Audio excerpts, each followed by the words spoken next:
Hello guys, good afternoon. Mag-unbox tayo ng bagong router natin. Ang laki niya guys. Tawag ito ay Compass CFWA350. Yan. Diba? So, ito yung ating tower box. Yan, as you can see guys. Kapag tinayo natin, mga kalahati. Isang ruler to. 12 inches yung haba niya. Okay. So, ano ba meron dito? 1,300 Mbps. So, ibig sabihin, dual band siya. Ayan. 2.4 and 5.8 GHz. Okay.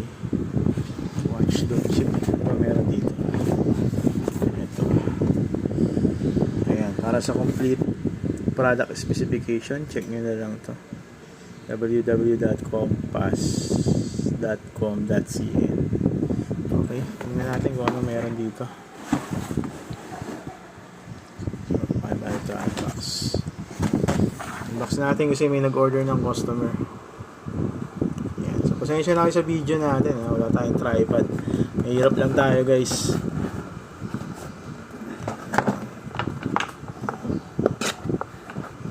Yung serial number, pakita natin kay sir. Yan. 0144 ang kanyang last 4 digit. So, diba guys, ang laki niya. Ayan, yan siya kalaki guys. So, hindi kita sa screen. So, sobrang laki. Okay. So, imagine, meron tayong compass dito na 314N. I-unbox na rin natin si Compass 314N. Tingnan natin yung difference sila kung gaano kalaki, no? Yung size difference. So, atras muna natin to. Okay.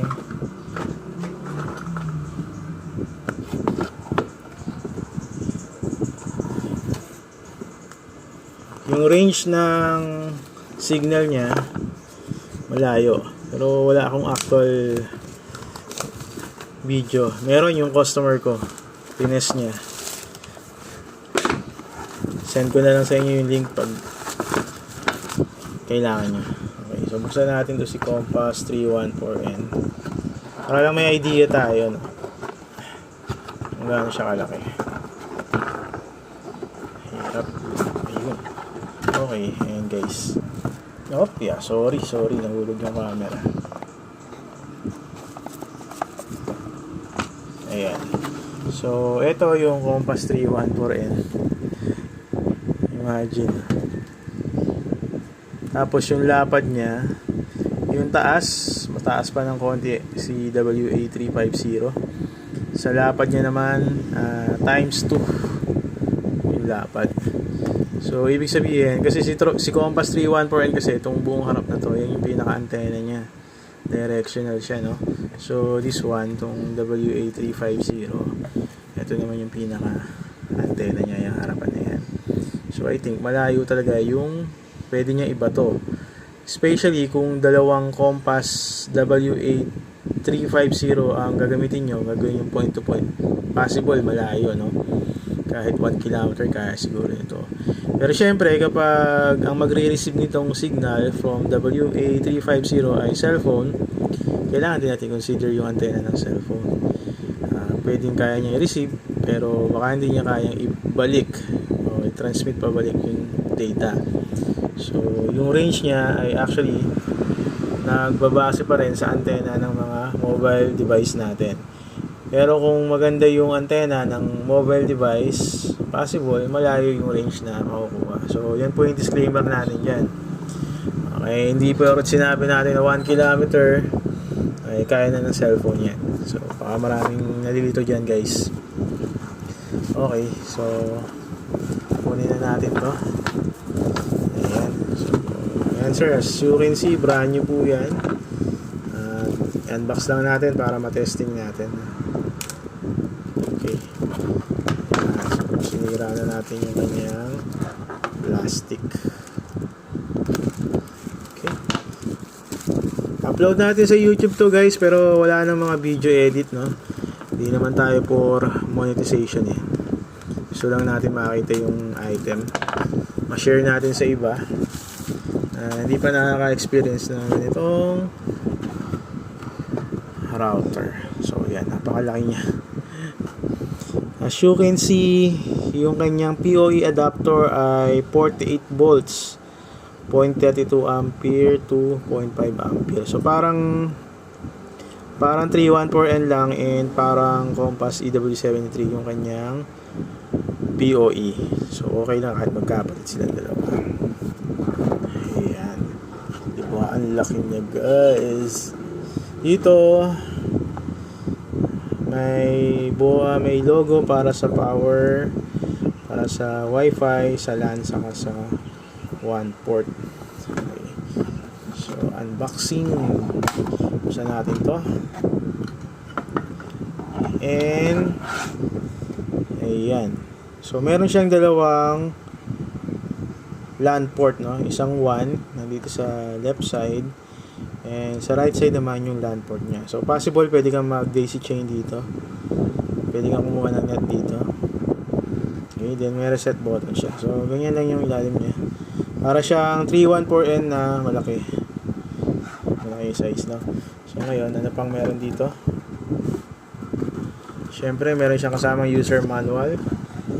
Dahil Pinoy tayo, hindi na natin babasahin yan. Malapit tayo mga Pinoy.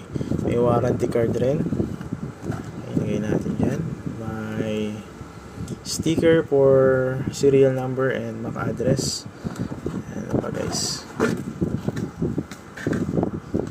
Ayan. So dito, I think nandito yung PoE adapter niya. Yun. So meron siyang power cable, may dalawang tawag dito, stainless or bakal na tie, and yung PoE adapter niya. So ito yung PoE, ito yung original PoE ng Compass, no? Before, bago ito sa napalit.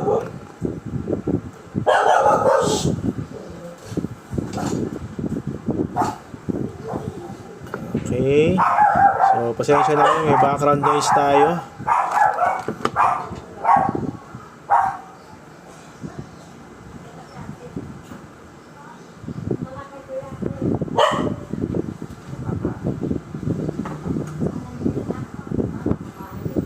So ayan. Okay. So ngayon test na natin to guys. Check natin. Cellphone lang gagamitin natin para available sa lahat. Tanggalin muna natin itong mga boxes natin.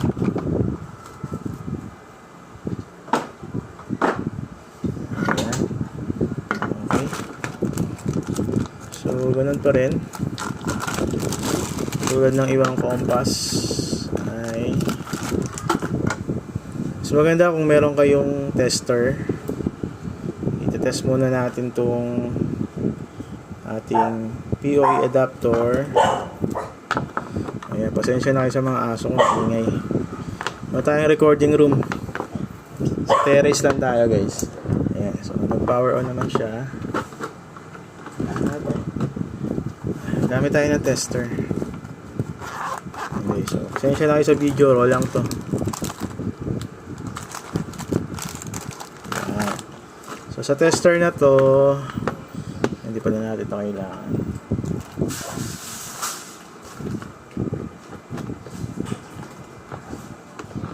Okay, ito. Try lang natin yung PoE adapter. Ito. So, PoE, LAN port. Gusto natin dito. Para matest natin kung okay ba yung PoE. Baka masira yung ating antenna. So, gamit yung tester na to. Lagay lang natin dito sa in. And power on natin to. Ayan. So, check natin yung PoE. Okay. So, ayan po. 48 volts. Positive yung sa 4 and 5. Negative yung sa 7 and 8. 48.1. Okay, so at least alam na natin na working yung POE adapter niya. And pa-power up na natin si WA350. Hindi mo natin lalagyan ng LAN cable yung LAN port. Ayan. So nakita natin may power na siya. And wait natin magkaroon ng ilaw yung Wi-Fi indicator. Ayan. Okay. So lagyan natin ito. Ayan, para may patungan tayo. Mamagasgas. Pwede ni customer yan. So, ilang minutes na tayo? 11 minutes na guys. Nandyan pa ba kayo? At mahaba na yung video natin. No? Wala nang cut yan. Ngayon, check natin kung ano yung sasagap nating SSID. Ayun. So, umilaw na yung indicator ng Wi-Fi. So, meaning ay meron na tayong SSID na masasagap dyan. No? Okay. So, pagpasensya nyo na yung video natin. Maingay, magulo, raw. As in raw. Ayan, di ba? May mga dumadaan pang aso. Okay, Compass EC8C 2G, Compass EC8E 5G. So, dalawa talaga yung kanyang SSID. Legit siya na dual band. Okay. And same lang yung kanyang IP 192.168.10.1. Pasok tayo ng 192. Hindi. Dito na lang. May shortcut tayo dito. Ayan. So, I think ang default password niya ay admin. Ayan. Pasok tayo. At tama tayo, no? Parang 314N lang siya. Yung kanyang user interface. May router mode, may bridge mode, may AP mode, and may repeater mode. Dito tayo sa option. Firewall. So, I think alam nyo na yan, guys. Marami na nag-vlog niyan. Hindi na natin isa-isahin yan. System. Change password. Hindi na natin baguhin yung password. Bahala na si customer dyan. Time settings. Manage config. Okay, so same lang. Dito tayo sa network. At meron siyang VLAN configuration. No? Possible siya gamitin as main AP. At hindi na kayo gagamit ng USB to LAN kasi may VLAN config siya. Ayan guys. So pwede kayo mag-create ng VLAN dyan. Yung VLAN, simple lang to, walang pasikot-sikot. So try lang natin, kunwari mag-add ka. For example, static yan, no? Kunwari VLAN 22. Pwede mo siyang gamitin sa pag LPB or Piso Pi. I think ang IP niya is 10.0.31.00. So, let's say 222. Yun ang gamitin natin. Subnet mask, I think, is 255.255.224. Okay, so, yan. Check mo yung LAN. And then, save mo lang. Ayan. So, meron ka ng VLAN ID. Or VLAN profile na pwedeng gamitin. VLAN 22 yan. So, after nyan, kung gusto mong gawing VLAN, setup, punta ka ng network. Then wireless. Dito sa VLAN option, you need to select yung VLAN 1, yung ginawa natin kaninang profile. So after nyan, set mo na lang sa AP mode para magamit na. Or pwede mo ring edit tong advanced settings. Select mo lang, for example, USA transmit power 75 lang. Then isolate natin. So, bandwidth 20 or 40. Depende na po sa inyo yan. So, apply lang po natin. After nito, pwede mo siyang iset sa AP mode. Sa setup sa wizard, no? So, hintayin lang natin. 15 minutes na yung video natin, guys. Nandyan pa ba kayo? Okay. Haba na, no? Pero siguro may matutunan naman kayo sa video na to. Ayan. Para bago kayo bumili ng WA350, meron na kayong idea. Ayan. So, after nun, kung gagamitin mo siya sa bilan, as main AP, punta ka na ng wizard, then set mo na sa AP mode. Then yung IP, pwede mo nang hindi gawin since nakabilan ka naman. Okay, so next mo na lang yan. Palitan mo yung SSID, then next mo. Sa 5G, palitan mo rin. So, set mo yung bandwidth. So, depende na sa'yo yan. Dali lang naman yan. Channel, kung naka-auto or gusto mo meron kang specific channel, okay lang naman. So next mo lang yan, tapos finish mo, pwede mo nang gamitin sa bilan setup. So ang mangyayari niyan, kung gagamitin mo sa bilan setup, itong LAN port na to ay papunta yan sa Ethernet port ng board mo. Okay, so for example, ito yung board mo. Lagay ka ng cable dito, papunta dito. Papunta dyan. So, ganun yun. Then, yung ISP mo, ay dito mo siya ilalagay. Okay, so, bilang setup na yan kapag ganun, guys. Magamit mo na yan. Okay, so, pwede natin i-try. Ito. Since nakapiso pa ito, pwede natin subukan. Power up natin to. At kung nandiyan pa rin kayo, no? At pinapanood nyo pa rin yung video na to. Okay, power on na natin tong RPI 3 natin. Okay. And lagay tayo ng cable papunta dito. Ayan. So, tusok tayo dito, guys, sa LAN port. And then, yung other end nya, dito na lang sa ating RPI 3. Ayan. Ayan, guys. Okay. So, medyo babaan natin yung yan, 0.6. So, kita na natin, guys, no? From LAN port ng router to LAN port ng board natin. And then, katulad sinabi ko kanina, itong LAN port ng PoE adapter, lalagyan natin ng internet to para magamit natin to.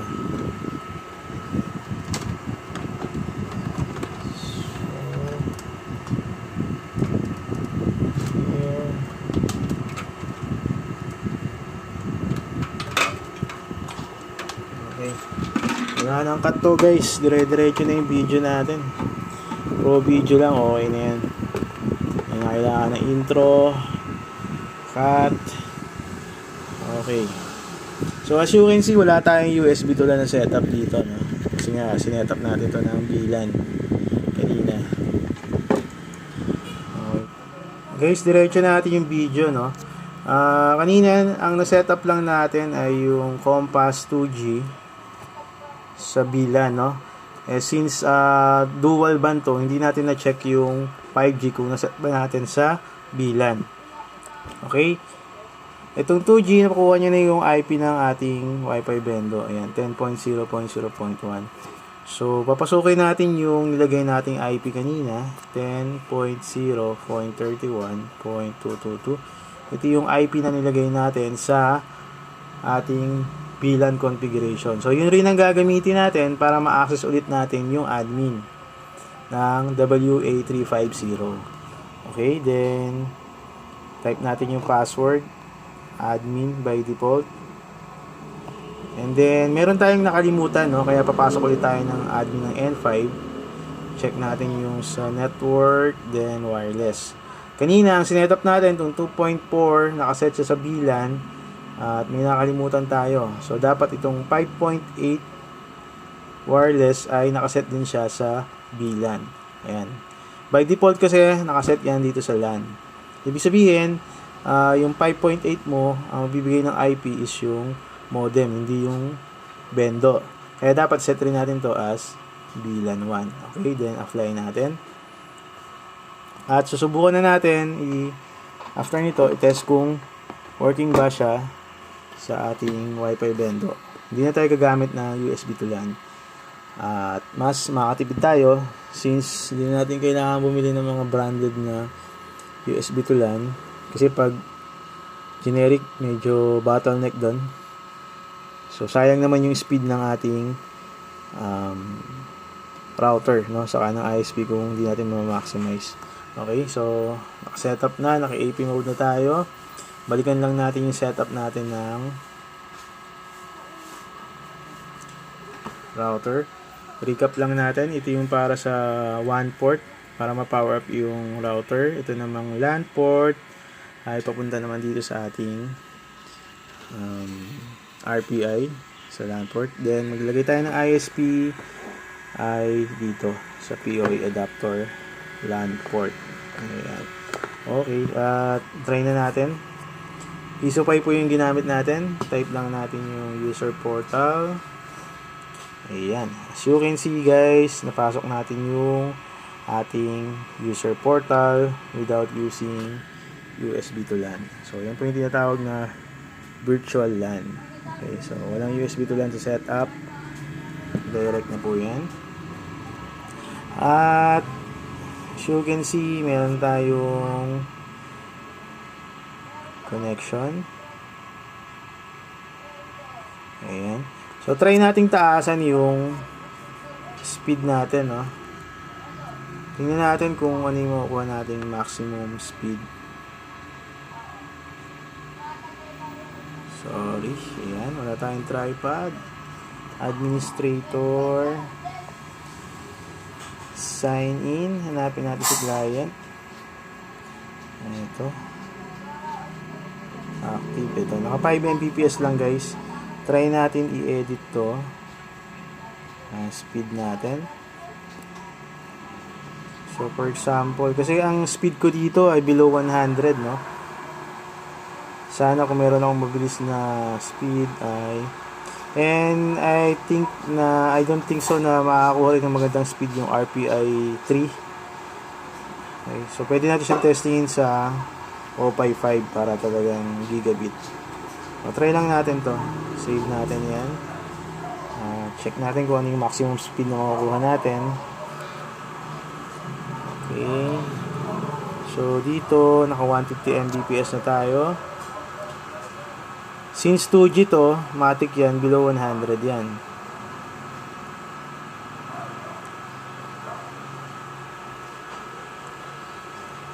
Okay, so ito po katabi ko lang yung router natin.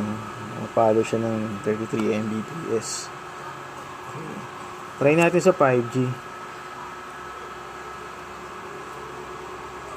Kung ano yung pwede niya ibigay. 5G. Okay.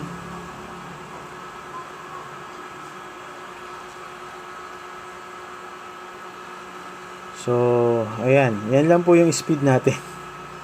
Kasi yan lang yung speed ng internet ko. Below 100. Pero pumapalo siya na, ayan, mga ganyan. Maximum speed na siguro yan ng ISP ko. Kung meron sana akong more than 100 Mbps na plan, makukuha ko yung maximum speed na pwede dito sa ating router. But, as you can see, kaya naman ng 89. Ayan. Kasi ang plan ko lang ay 50 Mbps, naka-burst lang sa 100.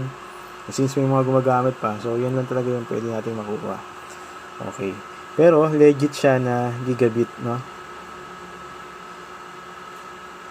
Ayun, lumagpas guys, oh. Naka 100 tayo. Good thing. Okay, so legit siya, gigabit. So, ayan po. At ganun po ang pag-setup ng VLAN, no? Para sa ating WA350. Ngayon, kung gusto mo lang siyang gamitin as USB to LAN, or for example, meron ka ng VLAN router or VLAN switch tulad ng Compass N5, pwede mo siyang ikabit sa Compass N5, pero dapat wala ng VLAN tagging yung WA350. So, i-remove lang natin yung VLAN tagging niya. So, pasukin natin yung portal niya. Ayan. Okay. Then, remove natin yung VLAN tagging dito sa network, wireless, and then dito sa 2.4 tab, gawin lang natin itong LAN. Okay, then apply natin. Same thing sa 5.8 GHz.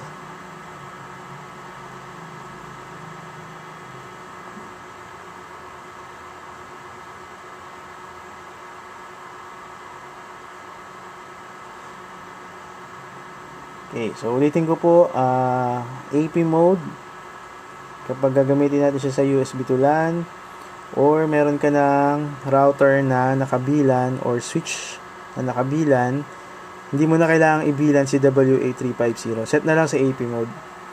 Okay, then balik natin si 5.8. At remove din natin yung VLAN tagging, gawin lang natin LAN, then apply natin. Okay, so pagdating po nito sa customer ay na-reset ko na po ito. Importante tinest ko lang na working siya. At meron tayong na unbox na review na config para sa may mga planong mag-avail ng ganitong router. Malayo po ang kaya nitong iba to. Next time siguro gagawa tayo ng range kung gaano kalayo, no?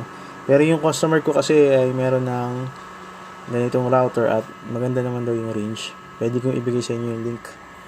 Okay, tapos na tayo. So, set up na natin yung... So, I think di na natin ma-access yung 10.0.31 since na-disable na natin yung VLAN niya. Ayan. So, yun. Nakita nyo guys, 192.168.16.1 na. Okay, so kung i-access ulit natin yan, ay pwede tayong mag-static IP, I think.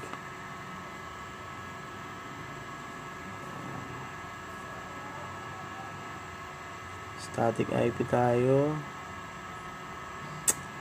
Gamitin natin yung IP ng Compass 10.1. Gawin natin 10.2 yung device natin. At okay natin. 5G. So, yan. Try natin pasukin to. Okay, so, yan. Tagumpay. Napasok na natin. So, pwede nyo baguhin yung LAN IP. Depende kung ano yung gamit yung software. Kung LPB 10.0.31.221. Sa Piso Pi, same din yung ginagamit ko. Kung ADO, Easy Wi-Fi, etc. 10.0.0.2 naman yung gamitin. Ayan. So, since AP to, so, set mo lang dyan. Next mo lang. Next. Hanggang sa matapos. At, ayan na po yan. Okay, so, ayan. Ganun lang yung AP mode, guys. So, balik ko na sa dati to, sa DHCP. And then, since naka-DHCP na siya, naka-AP mode na po yan, pwede na natin i-try siya directly sa ating internet. Okay, so, wala tayong board dito na naka-USB to LAN. So, ni-remove lang natin to doon, guys. Ayan, wala na yung board natin.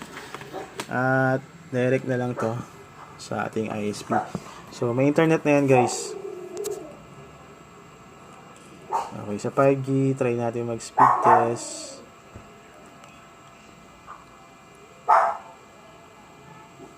Okay, yan. So, yun. Maganda yung nakuha natin, guys. So, lumalagpas siya ng 200. So, maganda yung bigay ni PLDT.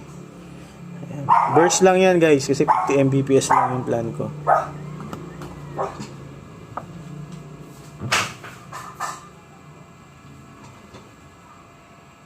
Ayan. Okay. So, nakakuha naman siya. So, legit siya na gigabit. Yun. So, possible kanina, hindi natin makuha yung mataas na speed kasi nalilimit tayo sa RPI 3. Pero kapag Orange Pi 5 or RPI 4, possible na mataas pa yung speed na makuha natin. Okay, so dito na natin tatapusin yung video unboxing natin, config, troubleshoot, no? Kung ano man gusto yung itawag dito. At least nakita natin na maganda naman ang performance ito, no? So, huwag nyo lang isagad sa 100%. 75% lang siguro ay pwede na yan. Okay, so mga interesado po at gustong mag-avail ng ganito, pwede ko pong ilagay yung Shopee link natin sa ilalim, sa description. And order na lang po kayo sa Shopee ko. Maraming salamat po, Albert Pangilinan po. So ayan mga lods, pakita ko sa inyo.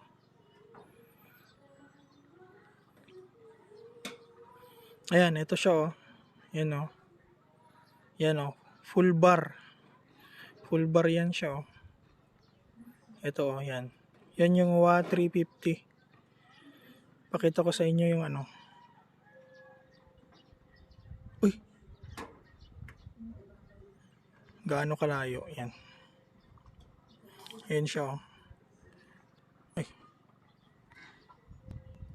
Yun. Yun. Ayun, yung maliit doon. Yun oh, yung puti doon. Oh, ayun. Yun siya. Hindi masyadong makita. Yan. Yan. Yun siya. Ayun, yung puti doon sa gitna. Pero hanggang dito sa baba, dito sa may manggahan is nasa 3 bars pa rin siya kahit walang line of sight. Yan, dito kasi may line of sight kaya full bar dito. Yan, testingin ko, tingnan nyo. Connect ako doon.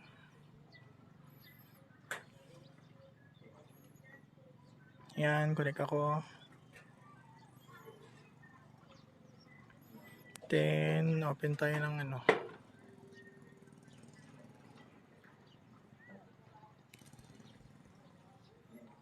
Oops.